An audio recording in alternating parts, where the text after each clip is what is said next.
If you've ever spent time on cruise Facebook groups, Reddit threads, or comment sections, you've probably seen some warnings pop up over and over again when it comes to Norwegian Cruise Line. Long embarkation lines, slow tendering, chaotic boarding days. Basically, the fear that your vacation starts with a headache instead of a drink. So when Norwegian offers something called Priority Access, a paid upgrade that promises to smooth out your experience from getting on the ship to getting off at ports, the real question becomes, is it actually worth it? Or is it just another cruise line upsell? That's exactly what we're testing today. On my very first Norwegian cruise, I purchased the Priority Access package, and in this video, I'm breaking down each individual benefit, sharing my real experience using them, and most importantly, assigning a real dollar value to each one. By the end, we'll know whether Priority Access is a smart upgrade or an easy skip. From the moment we walked into the terminal, things started strong. We arrived around 10:30 a.m., which was our assigned boarding time, and we were through security and check-in in about 10 minutes total. The Priority Access process was clearly marked, there was plenty of signage, and everything felt very straightforward. No confusion, no guesswork. After a short wait, about 15 minutes in the terminal, they called our boarding group, and we were some of the very first guests on board. So all who boarded before us was special assistants, and we are group 1. We're part of the elite tier plus the Priority Access, so we do get pretty much to be the first ones that board this ship. Yes, sir. Okay, so overall, what price value am I going to put on that Priority Access just for the boarding alone? I would probably say the value of that was effectively worth maybe, I would say $30, because we got on so quick. I think this is probably the earliest I've actually ever been on a ship and been ready to start exploring. They even told us that the buffet is open, so we might even go up there just to grab a quick bite. It's before 11 a.m. That's so early. From the moment we walked into the terminal to the time that we stepped on board, overall, I would say it was about 10 minutes. We are here to see how good the Priority Access is, to see if it's actually worth that additional upcharge. And so far, from the experience of how quickly we were able to get on board, I would say that it's already starting off really positively. All right, let's go ahead and go check into our muster station, get that out of the way so that we can start exploring the ship. Okay, so we just did our muster drill. Pretty much all we had to do was scan the cards. It was very quick, walked right up, and right now we pretty much have a ship to ourselves. This is kind of crazy. There's actually something so fascinating about just exploring a ship when there's no one on board. I know the crowds are gonna come, but right now I'm just, it feels like it's our own little ship. Look at this! Hey neighbor, how's it going? I'm sure they're gonna have an Oasis class experience over there. Next, we decided to take advantage of the ship being unusually quiet and headed to the buffet for a quick bite. This is one of those underrated embarkation day wins. When you board early, you're not fighting crowds, lines, or chaos. All of the buffet stations were already open. There were plenty of seating options, and the variety was solid. It was a relaxed, stress-free way to start the cruise. And honestly, moments like this where early boarding quietly adds value. All right, so while we wait for our stateroom, we are in the District Brew House. Just grabbed a quick brew, little draft moment. I got the Miami Vice. It's a clever play on words for a German Miami-themed beer, locally brewed. They just announced that Deck 15, their staterooms are now ready. We're on Deck 12, so hopefully they announce soon that our deck is ready and the staterooms are available for us to go drop these bags off so we can get changed and get ready for the rest of our evening. Okay, so we are now fully checked into our stateroom, and walking into the room, it looks like very nice cabin, and it's a very good category. The bathroom is super spacious and there's plenty of room. There are 3 of us here. I think we'll be able to be comfortable in this. It doesn't feel too stuffy. Now, one thing I wanted to talk about, since we are trying to review to see if Priority Access is worth it, they included a sheet here where it talks about all the benefits that we get. So naturally, we want to see if the value is worth it here. What do we got? We have the daily room service breakfast, which is complimentary with the Priority Access. We also will have a delightful in-stateroom treat that will be delivered to us during some portion of our cruise. I think it's typically on the second day, so we'll see that tomorrow. we have priority tendering. And I think this is really where the value of the priority access starts to kick in, because in the instance, so on this sailing, we are going to Great Stirrup Cay, and if we are not able to dock at the actual pier, it has been said that the lines for the tender can grow upwards of an hour sometimes. So we don't want to really wait in that, right? We want to maximize our vacation. So the priority tendering seems like it's going to be an incredible value and make the priority access worth it. We also get a $50 spa credit per person. So there's 3 of us. That's over $150 in value just right there. But you can only use it on select treatments, and it's only during port days. We are on a weekend cruise, so we only have 2 days that we'd be able to redeem this, tomorrow and then Sunday, and then on Monday we're already back in port. So we really have to decide if it's worth it for us to actually spend that time in the spa, or if we want to maximize our day out in the port.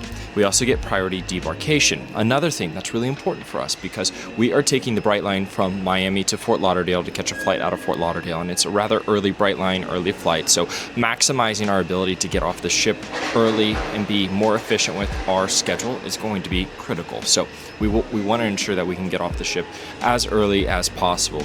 And then we also have priority access identification. So on our key cards, there is a little thing, and when I first read it, it's PRTY. I was like, oh, okay, they know we like to party. Perfect. So the PRTY essentially lets crew members know that we have paid for this priority access. There's a few other designators on here. I'm not as familiar with the Norwegian Cruise Line's sail card, but all right, so we are now fully unpacked. We are going to start getting ready for our evening. We have dinner reservations tonight at Teppanyaki. Super excited for that. We are under the free at sea package, so there are inclusions with that, such as Wi-Fi, dining credits, and then the drink package as well. So a lot to explore on our very first Norwegian sailing, a lot to learn about the culture of this cruise line. Overall, everything is very exciting so far. All of the spaces on board look super sick. We have a lot to explore. Let's get after it. In addition to priority access, we also had Norwegian's free at sea package, which included a specialty dining cover charge waiver. We decided to use that benefit on our first night at Teppanyaki. If you've never done Teppanyaki on Norwegian, it's a high-energy, interactive dining experience where chefs cook everything right in front of you, flipping shrimp, tossing utensils, and turning dinner into a full-on show. It's loud, fun, communal, and a great way to kick off night one, especially when you're sailing with friends or family. You know how some cruises leave you with that one story you end up telling over and over again? This sailing gave us that story on day one. Completely unexpectedly, we ran into Elvis Duran and his co-host, and not just a quick hello. We ended up hanging out, singing karaoke, and partying together. It was one of those spontaneous cruise moments that feels surreal in the best way possible. It was the perfect, unforgettable way to end our first night on board, and honestly, it set the tone for the entire trip. Welcome to day 2. We started the morning by putting another priority access perk to the test: complimentary breakfast room service. Ordering was easy, and there was a decent selection to choose from, but I'll be honest, the menu leaned heavily toward cold and quick serve items. This wasn't Eggs Benedict or a white tablecloth breakfast moment. It was more functional than luxurious. While we waited, I ran up to grab Starbucks, which unfortunately is not included with the base free at sea package. Once the food arrived, we enjoyed breakfast out on the balcony with some great views, including our neighbor for the day, Disney Wish. Oh, would you look at this? Just got back to the room, and there is the little sweet treat that was promised with the priority access, and it looks really cute. So let's see what we got in here. Okay, we got some chocolate covered strawberries and some other little canapes. So that is cute. All right, what is this probably worth? I don't know. I would probably put $5 to $10. Let's just say $10 for this. It's a sweet little gesture. Just a little special thing. Just got the letter about our priority access for tomorrow for Disembarkation. We have the yellow tag, so pretty much they're telling us that usually takes about 1.5 to 2 hours for the ship to be cleared by the United States Immigration Custom officials, and for all the luggage to also be taken ashore. So effectively what they're saying is they can't give us an exact time, but typically what they've seen is around 8 a.m. is when our boarding disembarkation yellow color will be called to go and exit towards the gangway. So that kind of works out with our timeline. Now, it does look like if we wanted to carry our luggage ourselves and not actually use these luggage tags, then we would be able to do that maybe even earlier as soon as the all clear is given by Border Patrol. But we'll just have to see. I'll talk to the girls and see what would make the most sense for us. I think if we're allowed to get off around 8 a.m., then that shouldn't be too hateful, honestly. That should put us in a good spot to catch our train up to the airport in Fort Lauderdale. And if you're enjoying this breakdown and want more cruise reviews like this, where I actually test the upgrades and do the math, go ahead and hit like and subscribe. It really helps the channel, and I've got a lot more of this coming. Good morning and welcome to day 3. So today was going to be a big day for this video because we were going to see how much the priority access helped with Embarkation getting on one of the tenders to get to Great Stirrup Cay. Well, unfortunately, weather didn't go according to plan. Caitlin, you want to tell them a little bit about what we're facing right now? Well, I will say the wind's horrendous. The boat rocking and rolling like no other. I'm telling you what, folks, we are rocking back and forth. It feels like we're hopping waves in a speedboat. I'm frigid, and we aren't going to another island, so we will be cold. And now we're getting dessert to make us even colder. Thank you so much. So right now we're at the American Diner grabbing a quick bite to eat, a little brunch moment. So pretty much since we were not able to go to Great Stirrup Cay today, they made it a sea day. So, you know, sometimes things like this happen where itineraries have to change due to events that are outside of the cruise line's control, such as weather. So although I've never been in the Caribbean with it being this cold, it's right around 45 degrees right now, very frigid. The wind doesn't help either. It's blowing super strong, and obviously the seas are super rough and choppy, so we're also experiencing a little bit of that today. I made the joke earlier, I was like, I think I'm going to learn how to be seasick today. I feel like this would be a great time to learn. Yeah, unfortunately I think you will be learning that today, if not already right now. So we're going to try to make the best of it, and we still have tomorrow to see the final benefits of our priority access when we have to get off the ship to catch our Brightline train in the morning.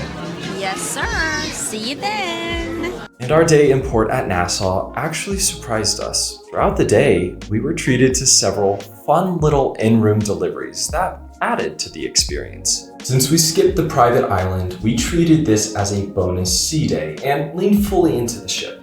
We spent time relaxing in the observation lounge, checked out amenities like the slides and the gym, popped into events happening in the atrium, and made our way around different dining venues aboard. It was a great reminder that even without a port day, there's more than enough to keep you entertained. All right, vacation is now over. We were finally able to experience what the priority disembarkation looked like. From the moment we left the room, which was around 7:30, to when we were actually hitting the gangway, it was about 30 minutes. But I think the reason it took so long is, one, we spent a lot of time trying to wait for the elevators before we eventually gave in and took the stairs. So we got our workout in really early this morning, but then we had to pretty much walk around the entire ship and queue through everything. But once we got to the actual line, it moved very quickly. And then we had to go through the terminal, exit, go through immigration's customs. So yeah, overall 30 minutes for that process was very quick.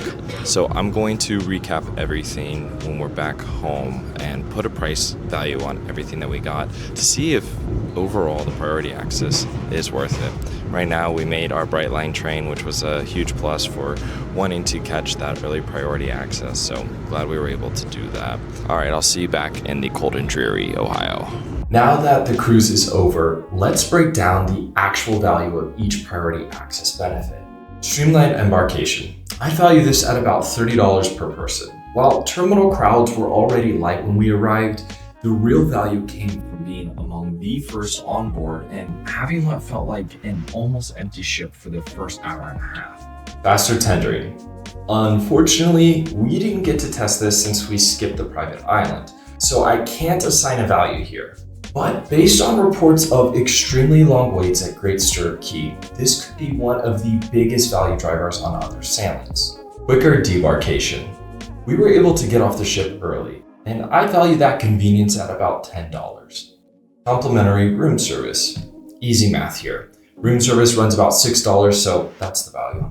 In-stateroom treat.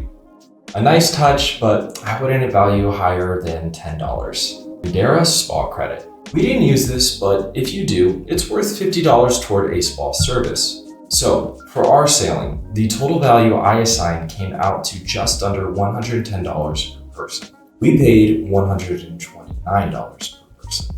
That means, for our cruise, priority access was not worth it. However, this could have flipped very easily. If we had tendered at the private island or used the spa credit, priority access could have been a no-brainer. So, here's my advice. If your itinerary includes tender ports, or you care about boarding early, or you plan on using the spa, priority access is worth serious consideration. If none of that matters to you, I'd skip it and save the money and smash the like button instead. Thanks so much for watching, and as always, safe travel.